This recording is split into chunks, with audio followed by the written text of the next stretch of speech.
Hey there, folks. This is Jay Frost speaking to you from Command Central at the Philanthropy Mastermind series. So happy to have you back. And for those who are new to this, welcome. We have been hosting this series since 2016, thanks to our friends at DonorSearch. And we've had over now 500 programs with over 250 guests, and today is special, not only because she's a friend and because she's a friend not just personally, but as a friend to the company, but because of the kinds of things she'll be discussing. It's going to be very important, and it's the first time here. So I hope you'll join me in welcoming her, and that is Genesis Midence.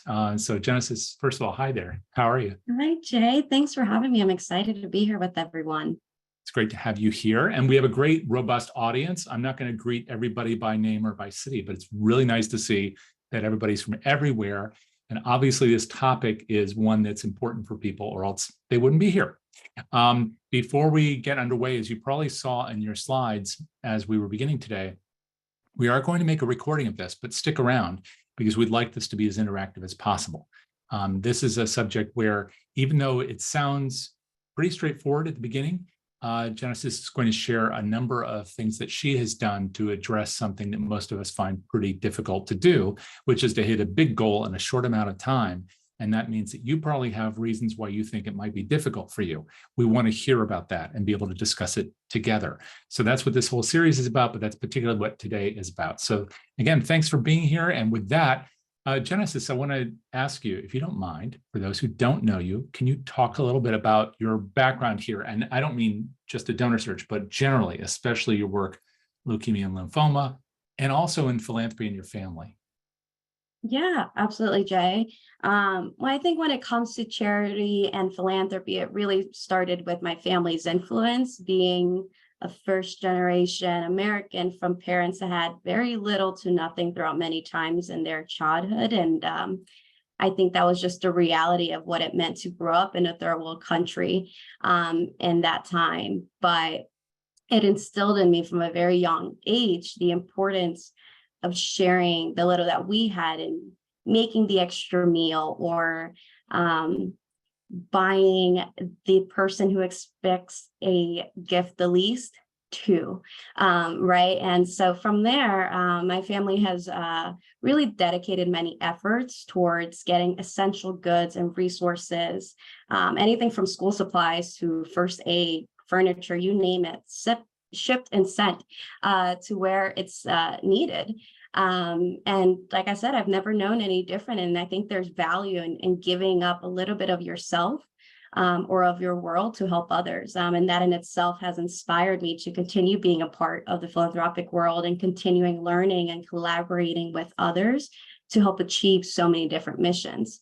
And when I started my career with the Leukemia Lymphoma Society, I didn't even know that I had a connection to the mission until I got there. And it was a very close mission to two individuals in my family who sadly aren't with us today. And a lot of times you lose, it's very discouraging when you're a part of a mission that you support so much, and it's just not, it doesn't make it, into your own household.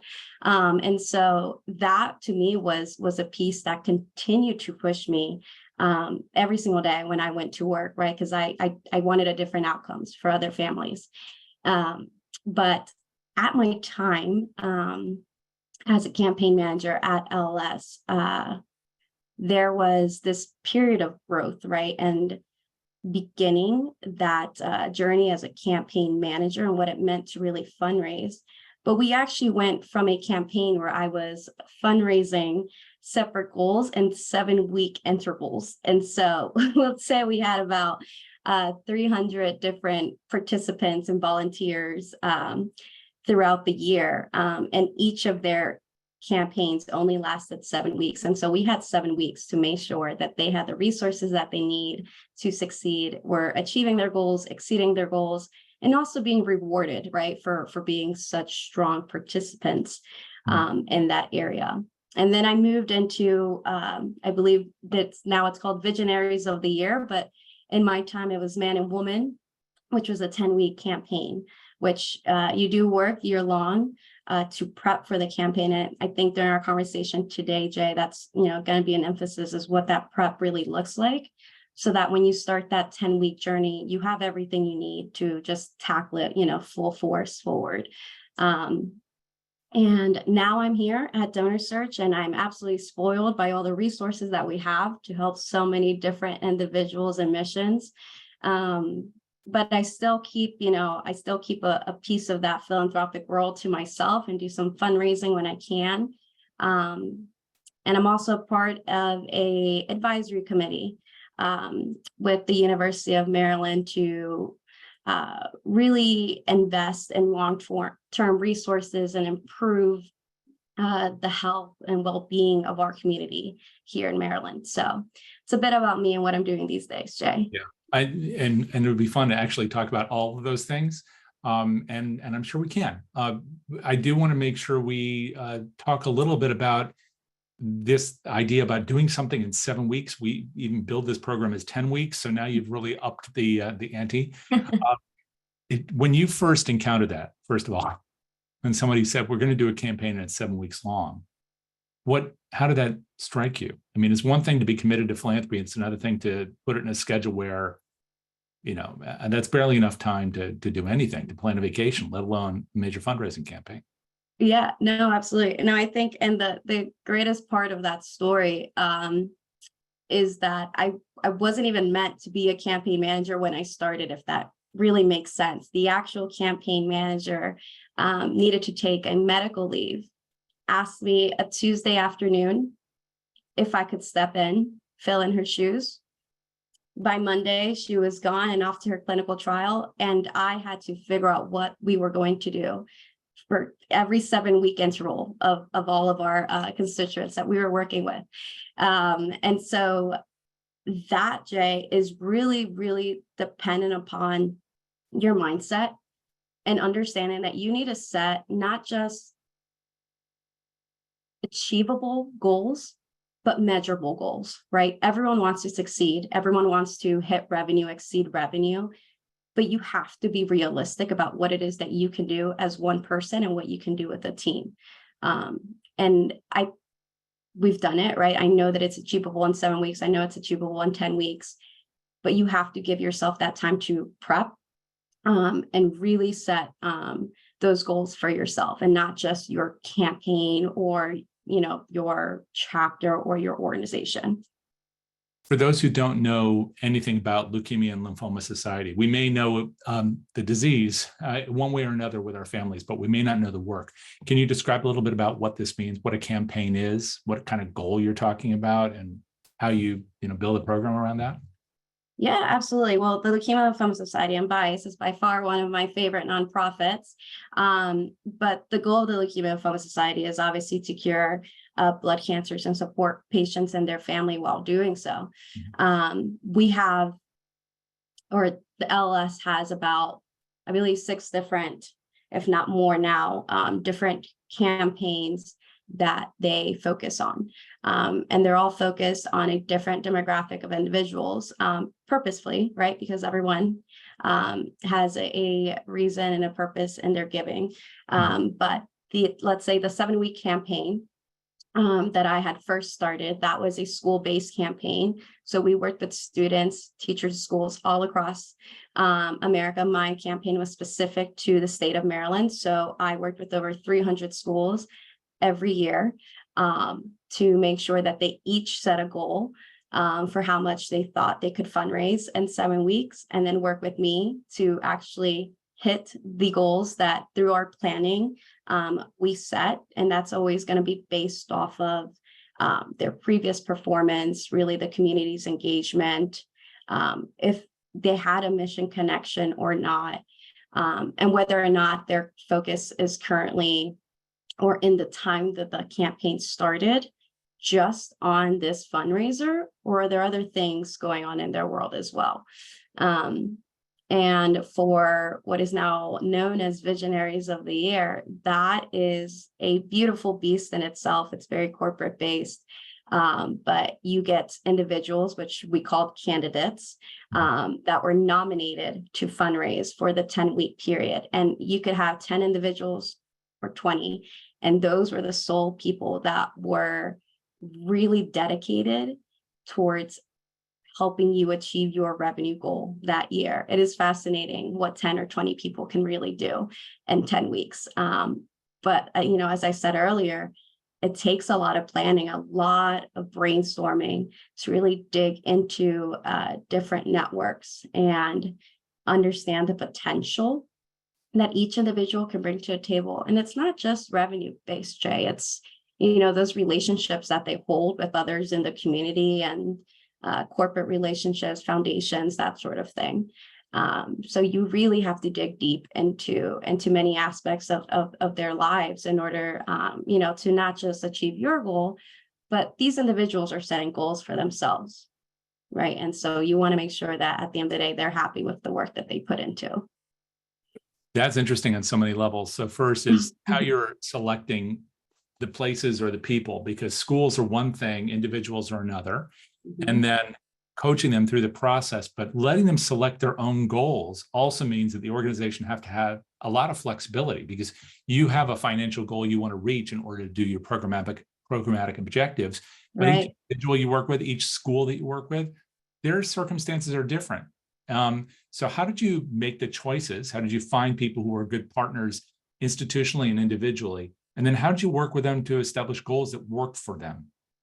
Yeah, no, I love that question, Jay, because it really, it's so hard to wear all the hats. And I applaud anyone that's able to do that and hit their goals for their organization.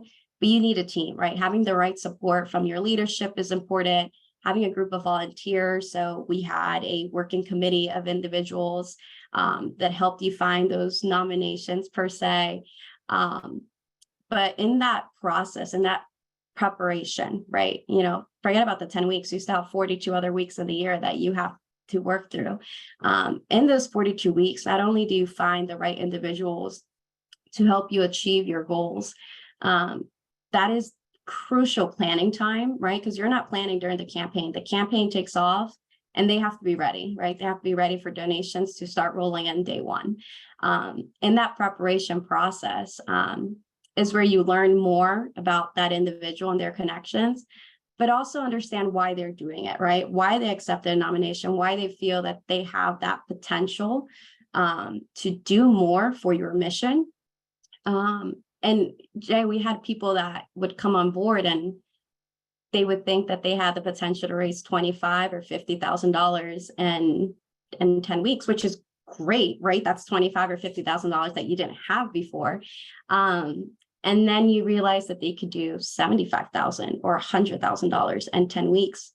And there is a very real, thought process in that. And it's that it's challenging. It's challenging and it's very tedious, right? We can talk about strategies all day, but you have to be very dedicated as the campaign manager, as the fundraiser, as, whoever is on your development team. You have to know that it is a lot of work that you are putting in, and you're putting in a lot of hours. But if you do it right, it's extremely rewarding at the end of the day. So you just said we can talk about strategies all day. I have a feeling we're probably going to be talking about strategies at least for a few minutes. Some of the people here will probably want to know, okay, exactly how did you do it? I'm also interested, as you talk about that, though, in what happens before. So when, again, as we advertise this session, and we are going to make sure we address this, 10 weeks to a goal or a 7-week cycle, in the case of what you just mentioned a few minutes ago, that's great. But you just alluded to the fact that, no, it's the other 42 weeks. You have to do a lot of preparation to get to whether it's identifying relationships, building people's competencies internally and externally, establishing goals that work for everybody internally and externally, all these things that have to happen. So that by the time you use the starter gun or whatever the equivalent is to get people running on the campaign, you've actually been doing work for a lot longer than that, right? Yes. And that's true probably for every 7-week cycle. So it's not just 42 weeks to get to 10 weeks. This is happening all the time. It's constant. That sounds both invigorating and exhausting. So maybe you can talk a little bit also, either now or as we get through the conversation, about how you keep everybody going when the need is obviously great and the work is terrific and people believe, but those cycles are constantly coming at you. That's a lot of stuff to be juggling. And I'm sure you felt that. You're working with volunteers, but you're also working with staff. They want to go home at night, but that sounds like a pretty tough stuff. Yeah, no. And like I said, it's incredibly challenging. And you have to want it. You have to know why you're doing it, right? And I think most people have a reason for why they're working at whatever organization they are. But something that we kept in mind as a team, and continuously do this as well, have a plan A, B, and C, right? If things aren't going the way you need to know how to shift quickly to plan B. But at the same time, don't just set yourself up for failure, set yourself up for success. If things are going better than what you were expecting them to be, shift into a different plan where you are then, moving your metrics just a little bit, not drastically, just enough to where you can push yourself and your fundraisers and your committees and your board to that next level, right? And I think that's also very dependent upon the nonprofit, right? There's a lot of different sizes and scopes when it comes to different, let's say, not just campaign sizes, organization sizes, chapter sizes, really. And you want to make sure that beyond having the knowledge of what you're trying to accomplish, that you have the resources, right? We can talk strategies, we can send someone a PDF, we can send them a webinar, but if they don't have a team of support behind them, if they don't have, the monetary resources, it's incredibly difficult, right? And that's something that, I'm trying to get across as well. And as something that should be motivating, right? Put in the extra work and see the results at the end of the day. Yeah. Under resourcing development, whether it's not having enough staff, not paying staff adequately, not having the resources to, feed your volunteers, whatever it is, there are a million things. Having not shortchanging ourselves is so important. That's a metaphor for everything we talk about here. And maybe as we then ask you if you have a few campaign strategies, and maybe you want to take us through one, even if it's fictional, to say, okay, this is when we start in September, and this is what it looks like by December. Well, before we even begin there and let you kind of gather your thoughts for that, I want to ask those who are here attending if they have any specific questions that relate to either their work at their organization or the way that they imagine that they might run a campaign. So if you have questions that you'd like to either put in the chat or in the Q&A, we would really welcome them. We want to make sure this is built around your needs and interests. So please don't be silent. Let this be about you. So Genesis, can you take us through, even if it's, again, fictional, a scenario in which you planned, so all the kind of campaign planning, and then the campaign itself, what it looked like, who was involved, and also what the financial goal was and how you got there, what that strategy looked like end to end. Yeah, absolutely. And I also want to start by saying that a lot of, I feel, of these scenarios that we'll talk about, all these strategies, they might sound like pretty basic knowledge, which they are, right? And whether you're just starting out in the field or you're a veteran fundraiser, the point of these conversations is to make them your own. Elevate these basic strategies and allow each strategy to be the next best thing for you and your organization, right? And whatever works for one person isn't always going to work for someone else. But think about what you're trying to bring to the table when you are planning something like a campaign or an event out. So for good planning purposes, you have to have clear and defined goals and objectives, right? That is true in all realms of this industry. And before even launching any campaign or event, right, you want to make sure that you're measuring to success. And I feel like I'm using a lot of nonprofit terminology here, but KPIs, a lot of us have KPIs, we have quotas, right, that we work off of these different metrics. In your planning stages, understanding the difference between a lagging KPI and what we call a leading KPI is incredibly important to understand. And I don't know if you... Not to interrupt, but I just want to make sure, in case people haven't heard the term, because some don't work with it, is key performance indicator. So maybe you can even give an example of that. Sorry to interrupt. Yeah, no, absolutely. Yeah, I figured, we would throw out a lot of words today in our conversation. But as a key performance indicator, it's really a metric that's going to be measuring a performance of sorts, right? And so, for a lagging KPI, for example, right, it's going to be something that's happened in the past. So maybe that might be the average gift size or the number of gifts or an attendance to an event. A leading KPI would be a future performance or predictor, right? So a retention rate or a growth rate, an average that is increasing of sorts. And so I know that as different organizations set their KPIs and their goals and their quotas, it's indicative of what they're working towards. Okay, so you've got in the planning phase, you're establishing your goals, and I don't know if you can be too specific about LLS, but if you can, kind of like what one of the goals might have been, can you speak to that? Because then sometimes people know, well, it's possible to do $10,000 or $100,000 in a certain frame of time. What's maybe a realistic goal for a chapter-based organization at the state level, whether it's LLS or other? Yeah. So definitely looking at previous engagements, and I will be the first person to tell you that you can get very little done with dirty data. And I know it, a lot of us inherit that. We don't ask for it, it's there. And sometimes it's incomplete data, right? And so we can't always have the metrics that we want to plan and move forward.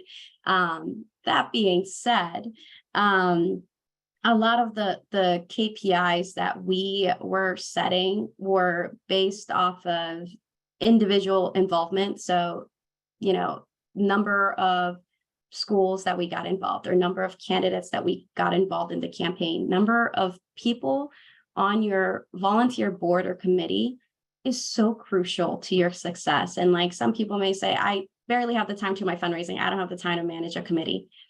Those individuals bring so much to the table, right?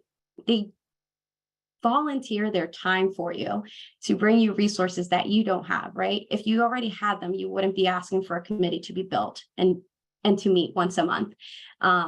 And so, that individual involvement was a KPI that we had.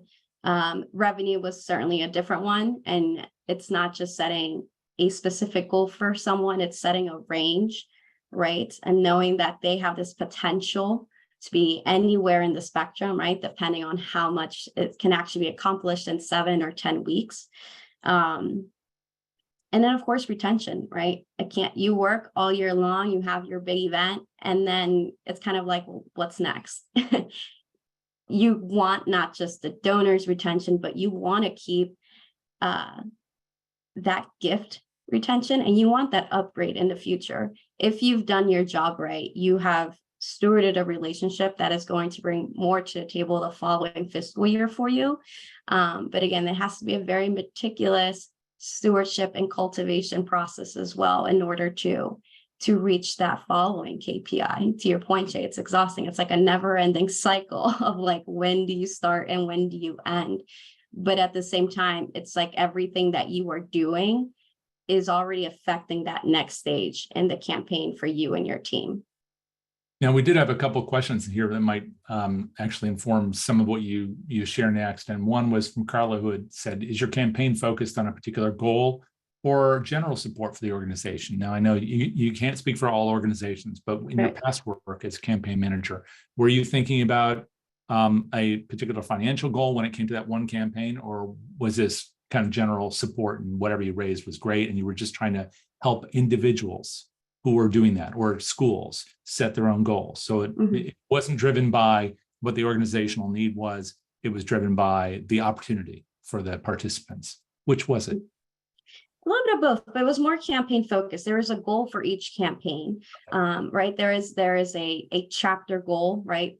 Let's say that we're $15 million in like a fiscal year that needed to be raised for the chapter, but your specific goal, it could have been $500,000 or $1 million. And so that was the goal of your campaign. Again, you worked all year long, but the most crucial part of your fundraising happened in a 10-week period. Right. And so that made the job so much more interesting, because like I said, having that individual involvement as a candidate or, as a team member, as a volunteer, that was important. It was.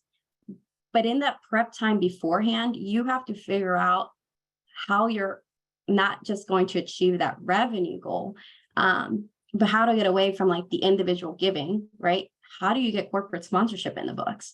What time of year is best to do that? What's the timeline, right, necessary? You don't just go to Johnson & Johnson and ask for $100,000 and get it the next day. It doesn't work that way. And so, you have to become very familiar with when is the right time to make a specific ask, depending on the type of donation. Is that a grant? Is that a corporate donation? Is it an individual, major gift, what have you? It's very timeline based for sure. Okay, so let's. So I'm now trying to do the math in my head, which is always dangerous. But let's say it's a $15 million chapter of a national organization, and I don't know how you came up with 15 initially. Maybe that's just something you kind of inherited, and then you saw what the opportunities were in the future, or you negotiate with national. Maybe it's a bit of both. But you have this goal, and then you probably break that down into pieces, right? You do.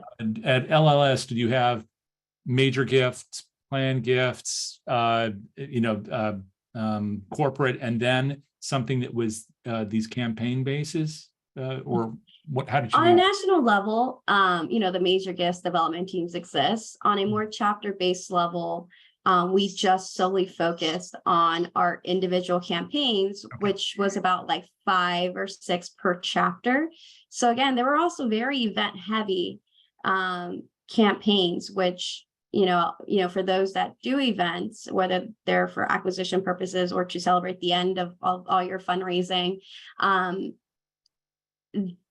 you want to go based off, when you set your goals, you want to go based off of previous metrics, right? And previous results, but you also want to pay attention to the market that you're in.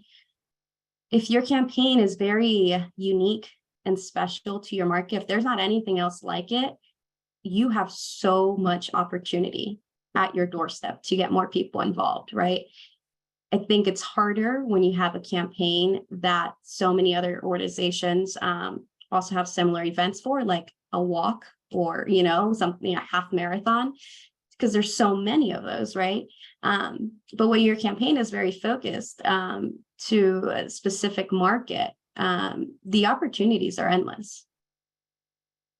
I see some other questions that come in too. So if you don't mind, we'll kind of let's go. Feed them in as we're talking. One was earlier just saying that this person's at a new nonprofit just starting, and they're starting an enrichment day program for adults with disabilities, which is a great opportunity, great thing to do. What advice do you have for a startup nonprofit? So we've been talking so far anyway about chapter of a national organization where you can establish a goal based on past performance and then adjust it in all the ways you've been talking about. But what are your thoughts on organizations that want to take it from square one, especially if it's just the one and only organization?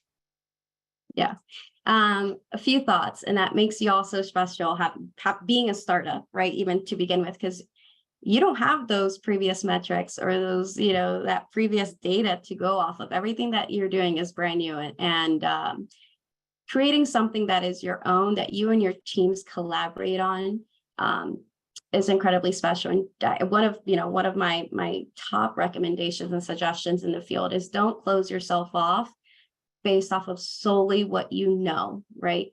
Keep an open mind, collaborate with who you can. When you are building a new team, a new organization, you want to make sure that you're bringing in so many ideas that what you initially thought would have been, like, to your point, just the beginning of a very small goal, very small quota, right? I think some people consider themselves like micro, right? Like fundraising $100,000 or $200,000 in a given year. If you allow those different ideas and collaborations into the room, you're going to be able to achieve a lot more than you thought possible. All right. And just keep that in mind. And also, just based off of the different people that I've worked with, and not just at LS, you don't have to just have a background in nonprofit work, or, you know, or just a background in healthcare management, or whatever field you're from, right? Every field that people, you know, have a career in, that study, brings something to the table. Don't shut the door on them. Everyone has something different to bring, and they're able to up your different goals, whether you know it or not, right? And so definitely engage in those conversations. And now we had a question kind of on the other extreme of that, which has to do with large asks. And that's that in fundraising with large asks or major gifts, is there a certain website, tool, or things like that you use? And of course, that's not meant to tee you up to talk about DonorSearch specifically, but feel free to talk about that or anything else you want. And I do have a follow-up on that, which has to do with recruitment. But that would be a great thing for us to address, is how you're doing your research and your identification, maybe by virtue of that, your acquisition, the people that you identify that can be a big help. Yeah, absolutely. No, I love that question. And I'm going to try not to be biased towards DonorSearch. But Jay and I are just a little biased. And I think I said this at the beginning, I feel very spoiled to be at DonorSearch today. I don't know if most users realize this or not, but there are so many different ways to maximize your efforts within the tool. And it's, you know, just a matter of sending us an email or picking up the phone. But if you don't have DonorSearch, if you don't have a well prospecting tool of sorts, you really have to resort to more antiquated ways. But they work. They're just a bit more tedious. And the thing with doing things yourself or doing them manually is that there's a lot more room for error there, right? And so, for example, a lot of the work that we did in our prospecting was through LinkedIn. LinkedIn is a beast in itself. We all know that. But knowing where everyone's different connections lie, a lot of people are very proud of the involvements that they've had with other organizations or volunteer work, and they put that in their profiles. Gives you a good understanding of who you're working with. Those thank you posts that you all make on LinkedIn, like thanking someone that donated $5,000, that gave me a better understanding of what that individual could do for me if I brought them over to my committee or my campaign, right? And so LinkedIn is great. There's a LinkedIn upgrade and premium version that gives you a lot more information to go off of. But I still have individuals, Shay, that talk to me about manually going through printed annual reports, or they download a PDF of an annual report. And those are really the two biggest ways to do your prospecting if you're not using like any wealth screening or prospecting tool that's out there today. But you did make a point earlier that under-resourcing things does make life tough, not just for us individuals as employees or volunteers, but if you don't have, and it doesn't need to be DonorSearch, but if it is great, but whatever you need tools in order to do the work, right? I mean, you do. And you can't make a phone call. If you don't have research, you can't find out who people are, where they're from. And it's easy to say that, right? And be like, yeah, sign up for whatever tool works best for you. But we know that not everyone has the budget or the means for it, but maybe it's something to keep in the back of their minds. Like maybe this next year I do work towards a little bit of a higher revenue goal, so I can add that into my budget the following fiscal year. And it's really one of those like taking a leap of faith moment and understanding that if you do it and it works out well for you, you're going to get great successful results. You're going to get a great return on investment, but it's allowing, you and your team to take that extra mile to find whatever tool is going to work best for you. I'm definitely a big fan of tools and additional resources aside from the manpower to support your campaigns. If you're going to lift rocks, use a wheelbarrow. It's a lot easier than carrying them around. And that leads me to a question of my own, and that is that you talked before about identifying institutions like schools, identifying individuals. And I was doing the math in my head again. If you found people who might have a $25,000 to $50,000 capacity to raise, individuals, they thought that that's what they could do. Maybe some can do less, some can do more, but you kind of have this thing you work with.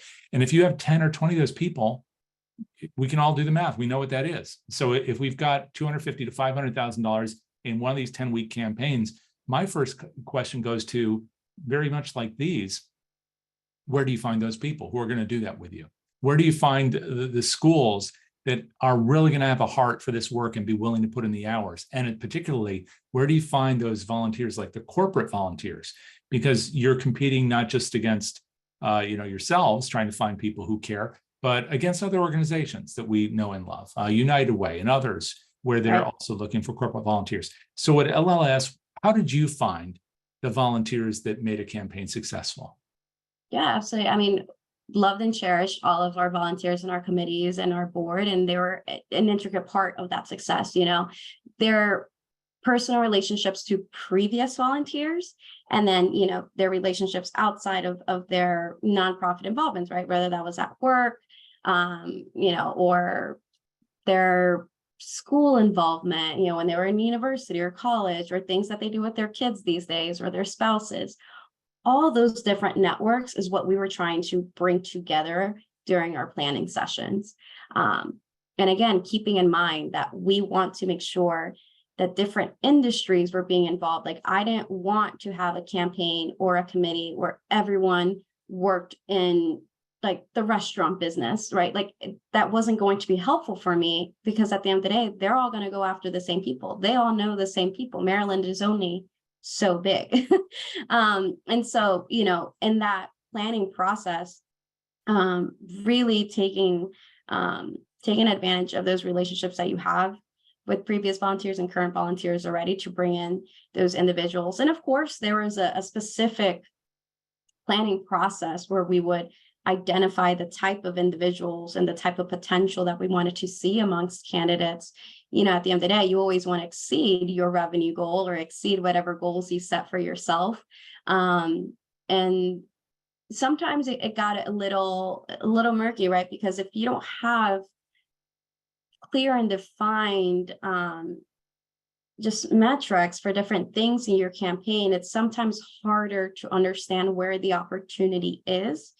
So as an example, Jay, so, if you had like a mid-tier donor and a major gift donor, and they're defined by the same parameters, how do you know who the major gift donor is, right? And so let's just say you classified a major gift donor as someone that could donate $50,000, but then your mid-tier donor is raising $45,000. Help them feel inclined to upgrade their gift, right? To go the extra mile to surpass that threshold, and become a part of like that major gift, right? Committee of individuals. Easier said than done, but that is really where you, like I kind of mentioned earlier, you transition into plan B. Okay, well, they already hit their $40,000 goal or their $50,000 goal.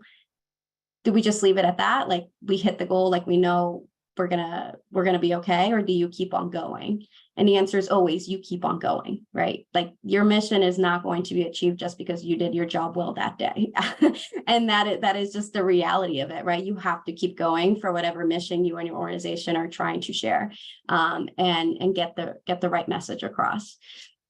I do have to ask you what it was like working with the schools. That's something I don't have experience with. And I can imagine it'd be fun, but also potentially chaotic. And so we have a lot of institutional partners in all the work we do in the third sector, but often it's with, an entity that has a business process. We may or may not find them to be our best partner, but they know how to do what they do. A school is a little different. You've got a collection of students. They are there right now. They're not going to be there in between 1 and 3 years from now. You've got the faculty who may not be all about that. They're about the teaching, and the administration has to do what it has to do, but they care. And so how do you find the best partner when it comes to working with schools? And then how do you give them the tools they need so they can be successful? Because they don't really know how to do this. They don't, Jay. And that's the thing. That previous preparation process where you're actually recruiting them, right? Like, you have a team of people that is cold calling, and doing the outreach for you, to engage 300 schools to join you that next school year, and do a 7-week program. Once you're able to meet with them and really set them up for success, their plan is really not as difficult as it may seem. You go off of, again, the market. You go off of where they are in the world. It's very different if you are talking about a school in Beverly Hills, California, and a school in inner city Baltimore. Very different, and you have to understand differences. And that you have to understand the number of students in the school is always going to change. It's going to change your metrics. And you also have to guide, the teacher, the volunteer, the counselor, whomever has decided to take this upon themselves, that you will be there every step of the way, right? You have to assure them of that and assure them that you're not putting a lot on their plate. You do everything for them. You get them the materials that they need. You set up their fundraising sites, right? All they have to do is promote it for 7 weeks at the school. And if they're collecting money in person, guiding them in the safest way to do so, to get that money back to your organization. But no, really, the planning process was so nice. And I smile because it's so nice to think back and know how many people were engaged at that time, because it was a mission that not only so many people related to, because at the end of the day, you just promoted as you're curing cancer, right? That was bottom line. That's what your job is. You're curing cancer. And so going there, doing in-person presentations, right? The assemblies for the students, not only are you talking in a way that is more elementary, pun intended, for everyone in the room to understand, but the adults in the room also get a better understanding of, oh yeah, my guidance counselor told us we were doing this for 7 weeks. I had no idea what we were really doing. Thank you for coming. Now I know. And these adults in the room are also a crucial part of that campaign process, because they're the ones that actually have the ability to share this, right? On social media, they're leveraging all those additional resources that a 7-year-old cannot do. And, like anyone, regardless of their age or where they are in the world, they like incentives. They love getting things for free. They love being recognized. And so having a good system for that, a good program, is really important, right? And it's going to be different for every organization or chapter, again, depending on the resources that they have in their marketing. But always keep in mind that a real moment of gratitude goes a long way, no matter who your donor is or your fundraiser. We did have a question about stewardship, and I think you're diving into it right there. Sure. So I know that different people have different ways of responding to stewardship and making sure that they feel seen and recognized. But what are maybe a couple things that you've seen as particularly successful as ways to just show people that you really appreciate them, so they keep with you and they keep working with you? Yeah. I think you have to personalize it. And again, it's one of those tasks that can become very tedious very quickly. If you want to thank 500 people, it's a lot of work. But you have to find a way to personalize your gifts and sincerely thank the individuals that are helping you achieve your goals, because at the end of the day, nothing happens without your donors.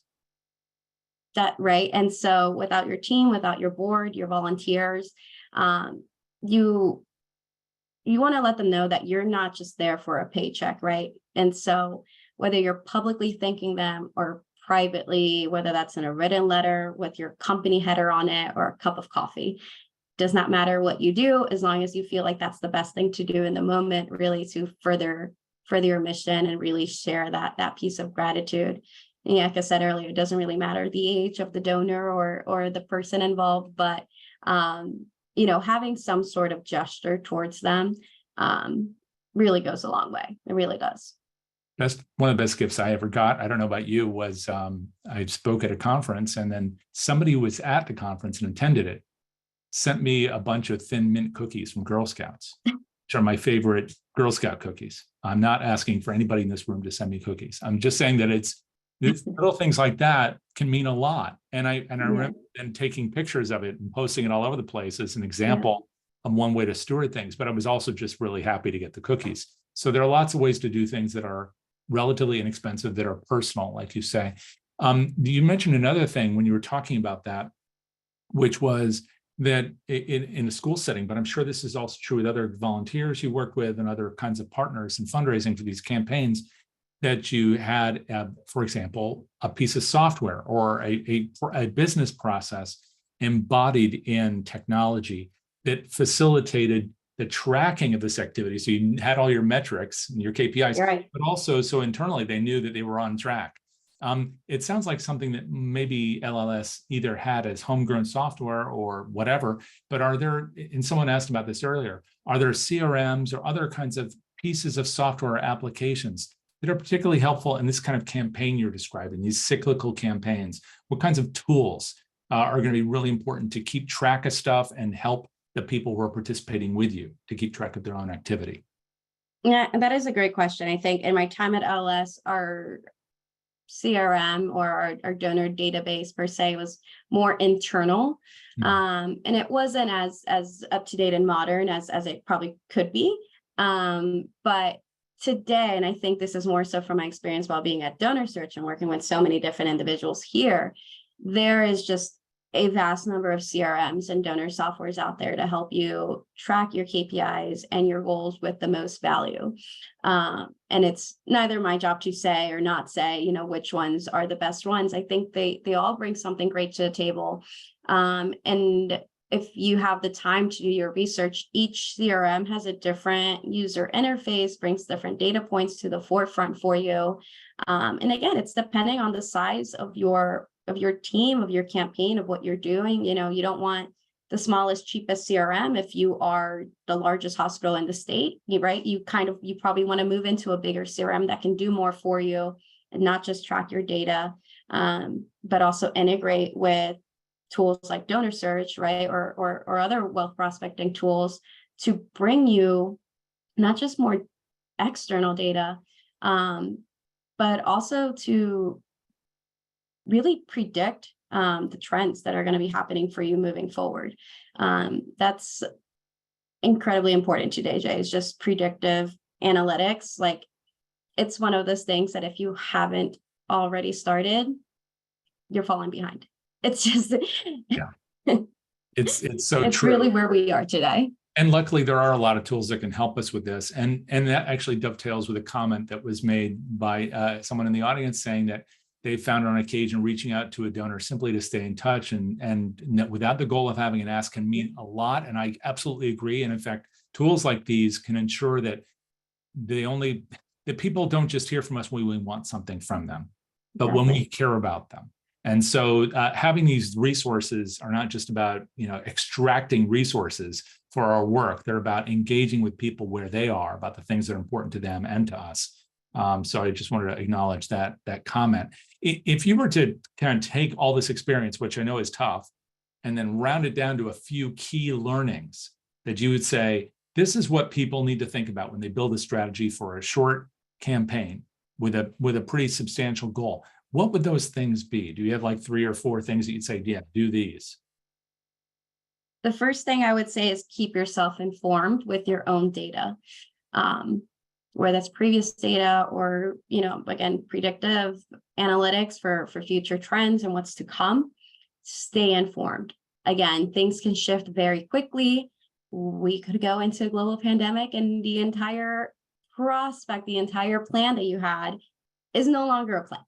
And so you have to be able to stay informed and know how to pivot really into that next strategy.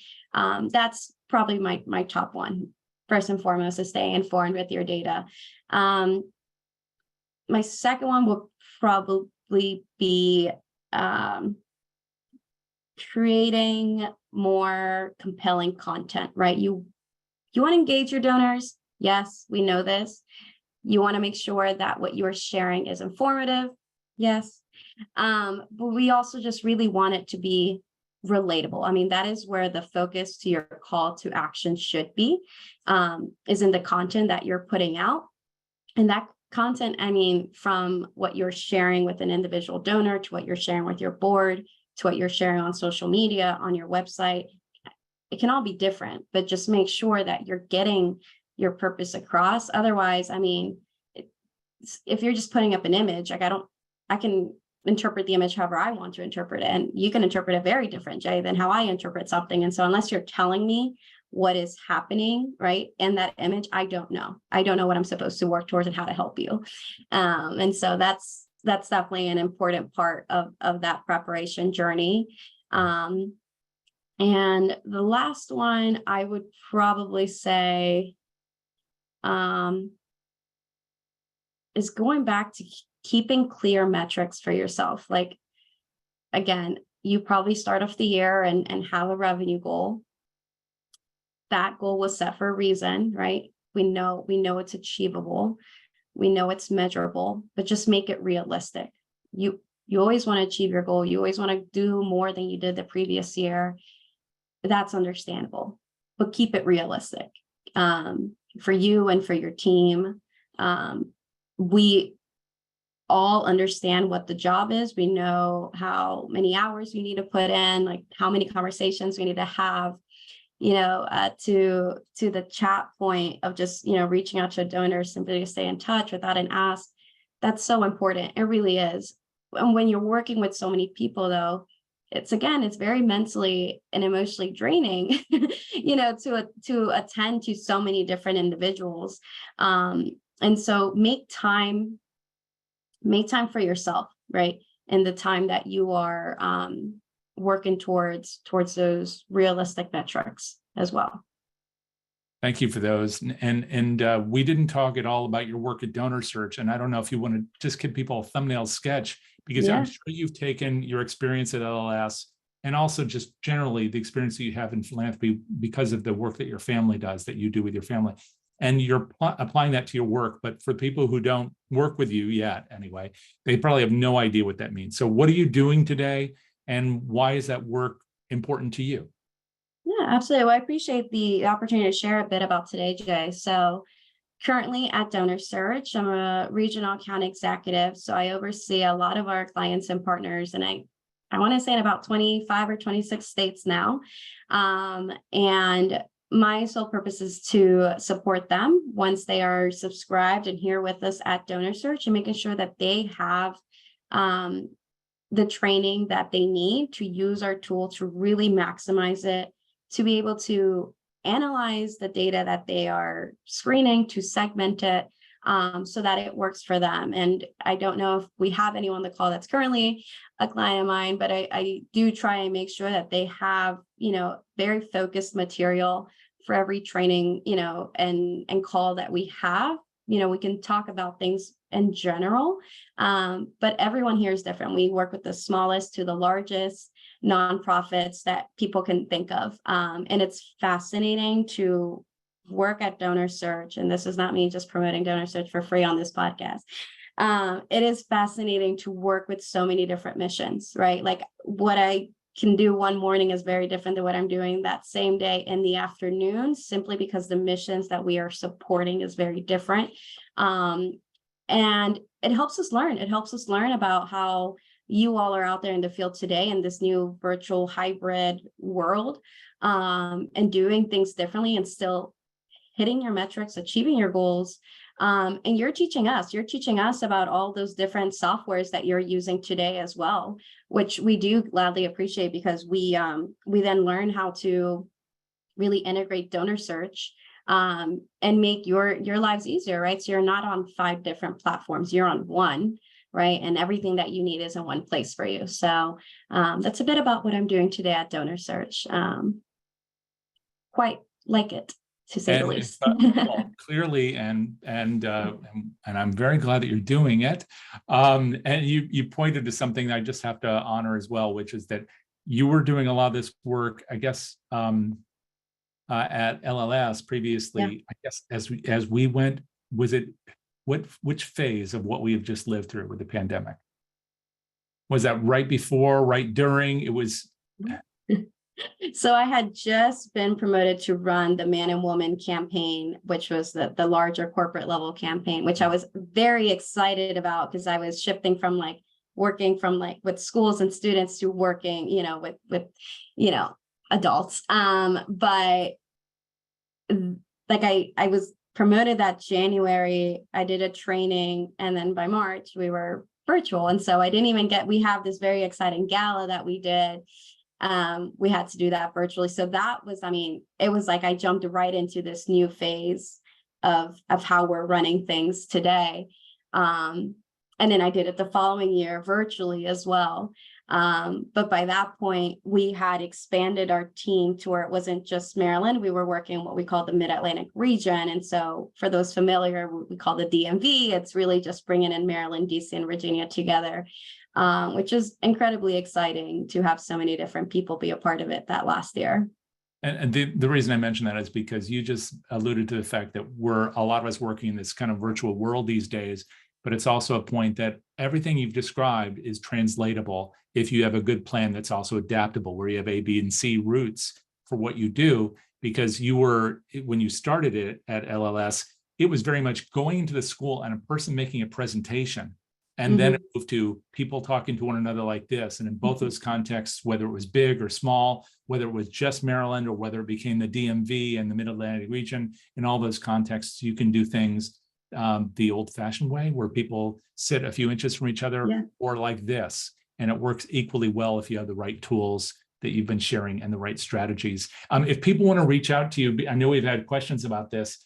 Can they reach out to you for help, or do you want people to contact you? And if so, how? At any point in time, whether that's DonorSearch related or just philanthropy related, I'm happy to always chat, start a conversation, and not just, you know, learn from you all, but collaborate in whatever I can. Jay knows I'm a big part of collaboration here. You are indeed. And so how is it best for people to reach out to you? LinkedIn is a great place to connect with me. I can get back to you whenever I open my app and see that you're there. But also email me at my DonorSearch account, as it is open every single day as well. And if you're not Would you list your email address? So for those who are... Yeah, I can put it in the chat for you all. It's just my first name dot my last name at DonorSearch.net. And Great. whether you are currently working on our team with another account executive or manager, you can always email me to say hi or have a conversation. Thank you for all of this, Genesis. Really do appreciate it. And I know you gave us just a tiny window on much of what you do, but it was very helpful. And I want to say thank you also to everybody who joined us for this conversation. You can tell I was throwing a lot of questions at Genesis. So she was just batting him on the fly like it was a tennis match. That means that if you have better questions, and I'm sure you do, you can reach out to her now because you know how to do so. And please do. A helpful resource, not just in the context of DonorSearch, where she's invaluable, but also more generally with philanthropy, because all of us have to reach these goals and a lot of us don't know what to do, and she's been there and she's done it. So with that, I want to thank her, thank all of you, and ask you to stick around for a second. We're going to disappear from the screen, but we want you to take a look at these. You'll find out how you can get a copy of this recording, and also about other sessions in this series, including one coming up tomorrow. All of that is available to you right now. And you'll see a little QR code. Take a look at that if you're interested in learning more about the people who make all this possible at DonorSearch. Thanks very much. See you next time.